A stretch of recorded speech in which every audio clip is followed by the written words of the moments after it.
Hello everyone and welcome! In today's video, I'm going to be building what has to be one of the most iconic and recognizable movie/TV show cars of all time.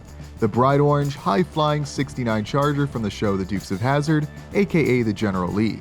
Driven by main characters Bo and Luke Duke, nearly every episode of the popular series would feature at least one high-flying, frame-bending jump off of one of the many ramps that seemed oddly yet conveniently placed all around the fictitious Hazzard County, Georgia.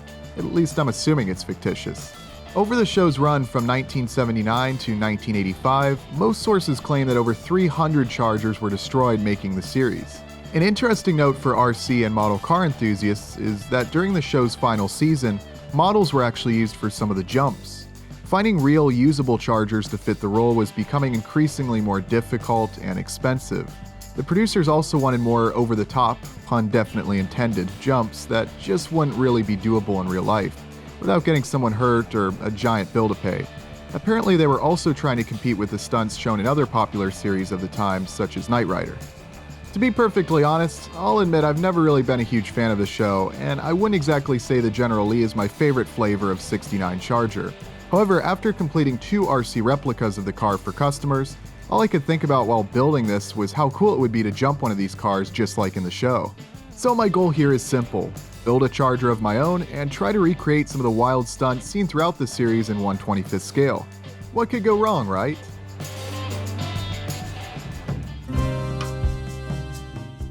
So with that said, let's have a look at the car that I'll be using. What you see here is a half-completed RC 69 Dodge Charger in 1/25th scale.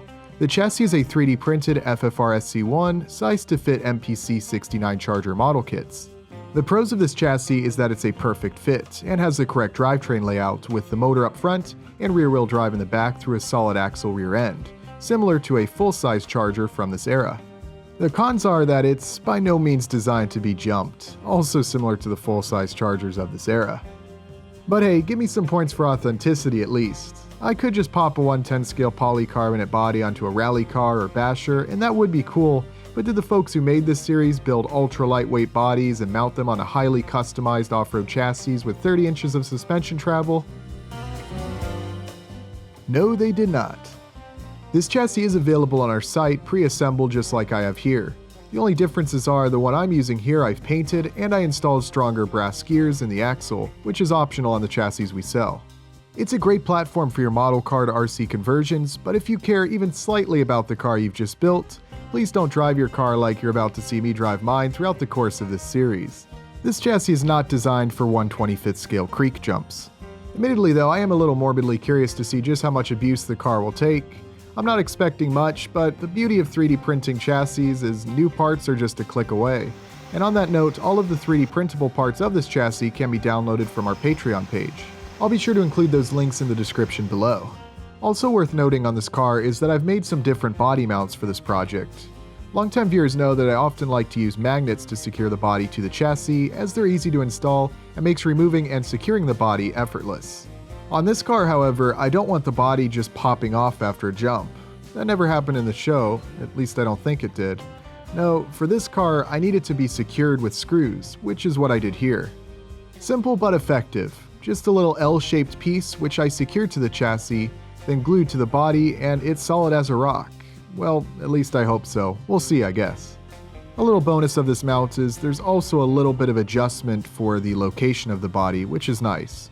Again, the STL files are on Patreon, and I do plan on making some variations of this mount, so be on the lookout for those.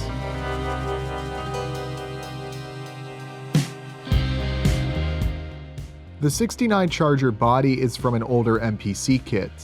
It's okay, but not the best 69 Charger kit out there. In fact, some of the more recent MPC 69 Charger kits I've got have way better details and less imperfections. Really overall it's alright, but let's just say there's a reason I chose this body to be the one that I used to reenact all the Duke Boy shenanigans with. Also, this body was quite thick, especially on the one side. I needed to work a little magic with the rotary tool to clear out enough space for the tires, but no big deal there. I definitely didn't go through the body on the right rear quarter panel requiring filler to patch a hole. It's the perfect, imperfect platform to build my own screaming orange 69 Charger ready to jump over whatever lays in its path.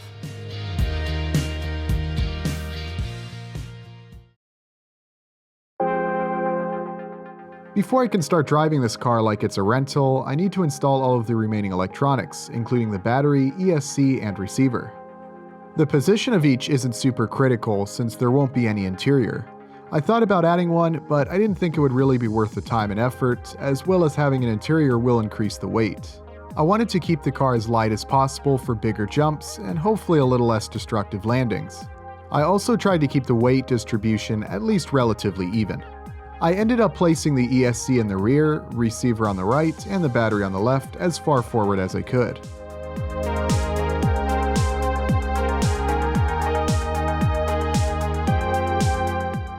One final bit of soldering was required so I could connect the motor to the ESC.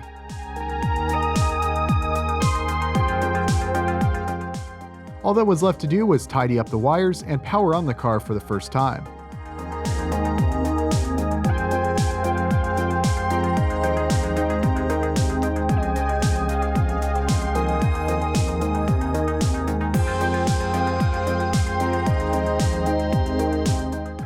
At first I had trouble getting the steering servo to work, but long story short, I accidentally broke one of the wires right behind the connector, so a little soldering work later, it's good to go.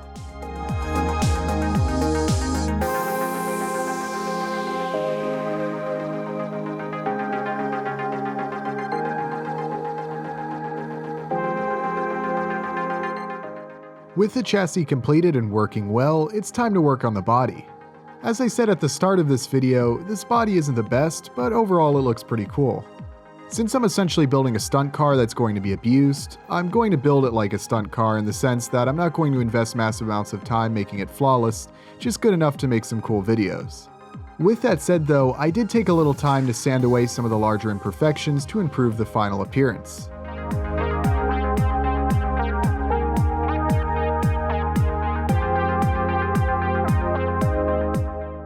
One thing that became apparent as I began test fitting parts is that not much seems to want to fit well out of the box. I needed to do some serious sanding and cutting in a few spots just to get everything to fit.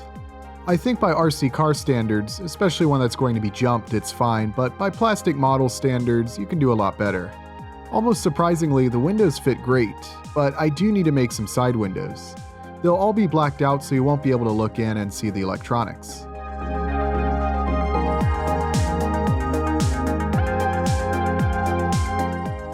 Finally, I sanded the entire car with some 600 grit sandpaper to help with paint adhesion. I washed the body to remove any dust from sanding. After that, I applied the bright orange paint, skipping any primer. It says paint plus primer on the can, so we'll put that to the test.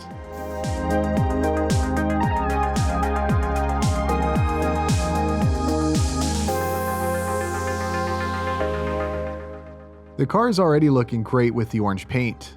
Again, to save time, I used a silver Sharpie to paint all of the little chrome details. Didn't end up looking too bad.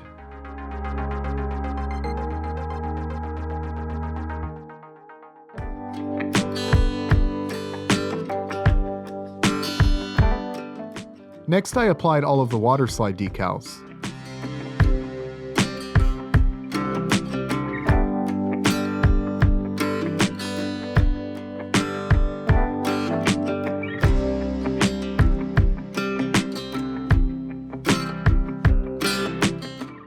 I used transparent orange and red for the side marker lights and hood turn signals.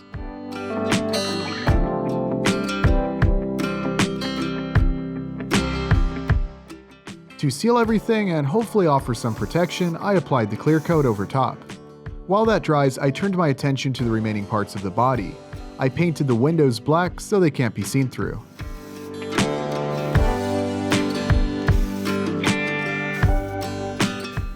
The front bash bar and grille pieces needed some work, but after a little sanding, I painted them.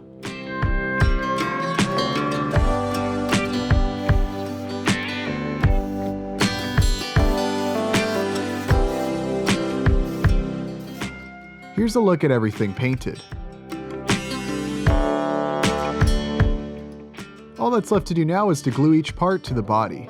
It's always a good idea to test fit everything before painting, especially on a car like this where nothing really wanted to go together without a lot of sanding. In the end though, everything went together pretty well and looks nice.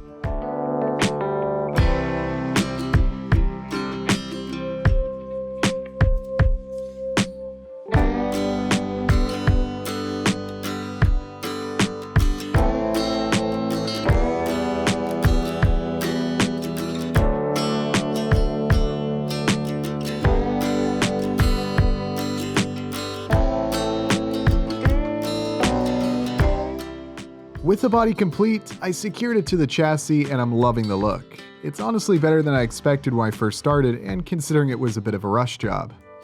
One thing I forgot to do to make the car more accurate was paint the rear panel black like the car in the show. I guess we gotta give the critics something to complain about, so you're welcome, I guess. Aside from that though, I think it really looks the part, and I'm really happy with how it turned out. Final thing to add are the tailpipes, which are from the kit. I wasn't too particular with how they're mounted, hopefully they stay on, but we'll see. Once again, I just colored them with a Sharpie.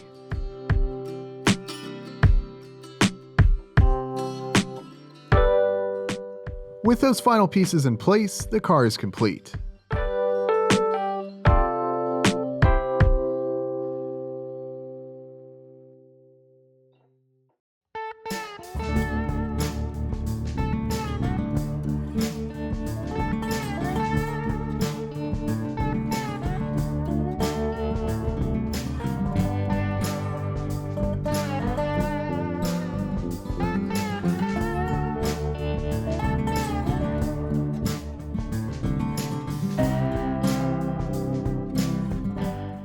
The finished car is looking great, and I'm looking forward to sending this thing over some jumps, but for now I wanted to just do a quick test drive to make sure everything was functioning correctly.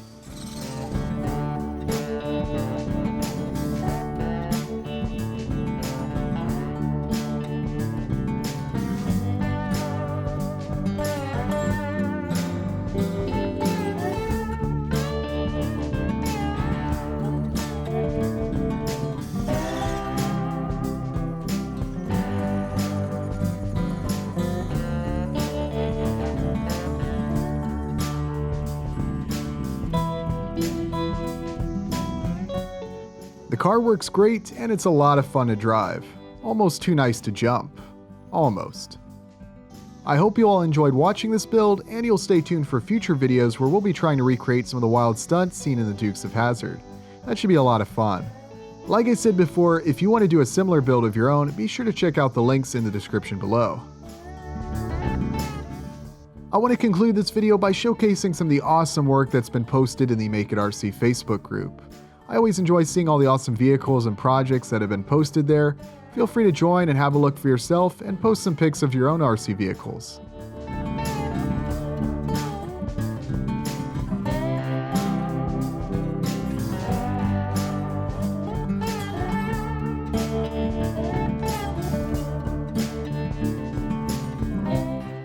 That's going to be all for today's video. Thank you all very much for watching, and I'll see you next time.